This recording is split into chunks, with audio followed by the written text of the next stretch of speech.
네, 오늘부터 단계적인 일상 회복이 시작이 되면서 많은 조치들의 변화가 있습니다. 하지만 이런 것들을 자세히 알고 계셔야지 큰 혼란을 겪지 않으실 텐데요. 단계적인 일상 회복은 세 단계로 이루어집니다. 그 이유가 우리 사회가 방역을 완화하는 것은 아니고요. 사회적 거리두기를 완화하는 것인데 사회적 거리두기라고 하는 것이 우리나라에서는 크게 세 종류로 이루어져 있었습니다. 첫 번째가 생업시설에 대한 영업시간 제한 또는 영업을 하지 못하게 하는 조치들이 있었고요. 두 번째가 사적 모임에 대해서 인원 제한이 있었고요. 마지막으로는 대규모 행사에 대해서 집합 제한이 있었습니다. 네. 그래서 큰 세 가지의 조치들을 한 번에 한 가지씩 푸는 그런 조치들인데요. 1단계에서는 먼저 영업 제한 시간이 없어지고 사적 모임 인원 제한들이 10명, 수도권은 10명, 비수도권은 12명으로 적용이 됩니다. 그래서 질문하신 것처럼 여행을 다니실 때에는 수도권에서 여행을 다니실 때는 최대 10명까지 가능하신 거고요. 그리고 비수도권에서는 12명까지 가능하다고 보시면 됩니다. 그리고 결혼식이나 장례식 같은 것들도 네. 대규모 모임이기 때문에 집합 제한이 어느 정도 있게 되는데요. 아직까지 1단계에서는 접종력과 관계없이, 즉 백신 접종하신 분이든 미접종자이든 간에는 99인까지만 모이실 수가 있고요. 그리고 접종 완료자나 음성이 확인되신 분들을 대상으로 행사를 진행하시는 경우에는 500인까지 모임이 가능합니다. 그렇구나. 그런데 이런 조치들은 2단계 조치, 2단계 일상회복이 진행이 되면 집합 제한도 어느 정도 완화가 될 수 있는 것이고요. 네. 그렇기 때문에 6주 정도의 평가 기간을 거쳐서 다음 단계로 진행을 한다라면 결혼식도 무리 없이 진행하실 수 있을 겁니다. 네. 교수님 그러면 이 마스크라도 좀 이렇게 벗게 해주시면 안 될까요? 이 맞아요. 마스크만 벗어도 뭐 저 살 것 같아요. 그러니까요. 예, 너무 답답하죠. 답답해. 네, 저도 집에 아이들이 있는데 아이들이 마스크 쓰는 것을 너무 당연히 여기는 게 너무 가슴 아프더라고요. 맞아요. 하지만 단계적 일상 회복이라고 하는 것이 방역 완화가 아니고요. 사회적 거리두기를 완화하는 것입니다. 그렇기 때문에 마스크 쓰기라고 하는 것은 사회적인 비용도 적으면서 가장 효과가 높은 방역 조치라고 볼 수 있거든요. 마스크를 벗는 것도 단계적이고 점진적으로 진행될 수밖에 없습니다. 그래서 단계적 일상 회복의 1단계에서는 마스크 착용 조치는 그대로 유지가 됩니다만 네. 진행 상황을 보면서 2단계쯤 되면 실외에서는 마스크를 착용하지 않으셔도 되는 그 정도의 조치가 준비가 되고 있고요. 네. 그럼에도 불구하고 마지막 단계까지 밀집한 장소 아니면 밀폐된 환경에서의 마스크 착용은 오랫동안 이어져야 되는데요. 네. 외국 사례를 보면 마스크 착용까지 해제한 국가와 해제하지 않은 국가의 확진자 추이가 크게 차이가 납니다. 아, 그렇군요. 네. 그래서 마스크에 대한 궁금증까지 짚어봤고요. 계속해서 다음 궁금증도 알아볼까요? 알레르기가 심해서 코로나 백신을 맞지 않고 있어요.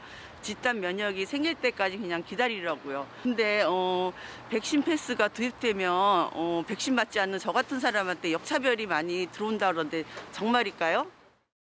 그러니까요. 문의 주신 것처럼 이 코로나19 위드 코로나가 시행되고 나면은 방역 패스가 도입이 된다고 하는데 정확하게 이 방역 패스라는 게 뭘까요? 네, 방역 패스라는 명칭으로 되어 있지만 접종을 증명을 하시거나 음성을 확인하셔야지 시설을 이용하실 수 있다. 이런 개념으로 방역 패스를 적용을 하고 있습니다.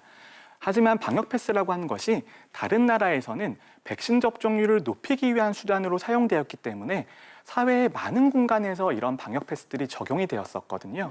하지만 우리나라에서는 국민들께서 매우 접종을 잘해주셨기 때문에 방역 패스의 적용 대상이 매우 고위험 시설로 한정이 되어 있습니다. 그래서 고위험 시설을 이용하실 때에는 접종이 증명이 되시거나 음성이 확인된 분에 한해서는 접종을 진행하실 수밖에 없는 것이고요. 네. 그리고 최근에 음식점 이용하실 때 QR코드를 활용을 해서 음식점 앞에서 찍고 들어가시는 것들 많이 하셨을 거예요. 네. 네, 그런 것들도 일종의 방역 패스라고 볼 수 있습니다.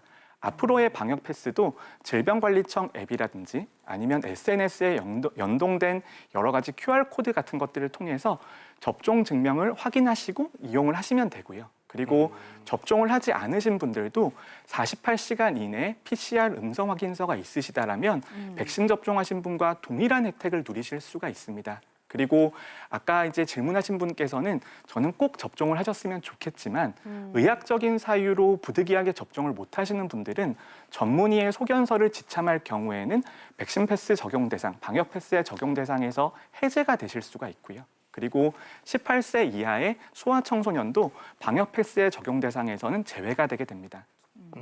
지금 어디 가든 이제 QR 코드를 이렇게 찍잖아요. 그런데 그러니까요. 위드 코로나면 이게 의무적으로 이게 그 해야 되는 건가요? QR 코드를? 네, QR 코드를 찍어서 들어가시는 것이 결국 네. 방역 패스 적용 지역이다라는 말씀인데요. 단계적인 일상 회복이 시작이 되면 여러 가지 방역 조치가 완화될 수밖에 없습니다. 그런데 방역 조치가 완화가 되면 고위험 시설에서의 감염 위험은 늘어날 수밖에 없거든요. 네. 그렇기 때문에 방역 패스의 적용 대상은 과거에는 영업 시간이 제한이 되거나 영업이 규제가 된 고위험 시설들에서 방역을 해제하기 위한 수단으로 활용이 되는 것입니다. 그렇기 때문에 특히 이때까지 확진자가 많이 발생했던 지역들이 보시면 목욕탕이라든지 네. 실내 체육시설이라든지 네, 네. 아니면은 유흥시설도 원래는 영업을 하지 못했다가 1단계에서는 밤 24시까지는 영업을 할 수 있게 되었거든요. 네, 네. 그래서 이런 고위험 시설들을 이용을 하실 때에는 반드시 방역 패스 제도를 통해서 가셔야 되고요. 아, 그리고 또 하나 중요한 것이 단계적인 일상 회복에서 고위험군들 그리고 우리 어르신들을 보호하는 게 무엇보다 중요합니다. 네. 그렇기 때문에 의료기관과 요양시설을 이용하실 때에도 이 방역 패스 제도가 적용이 된다. 이렇게 이해하시면 될 것 같습니다. 네.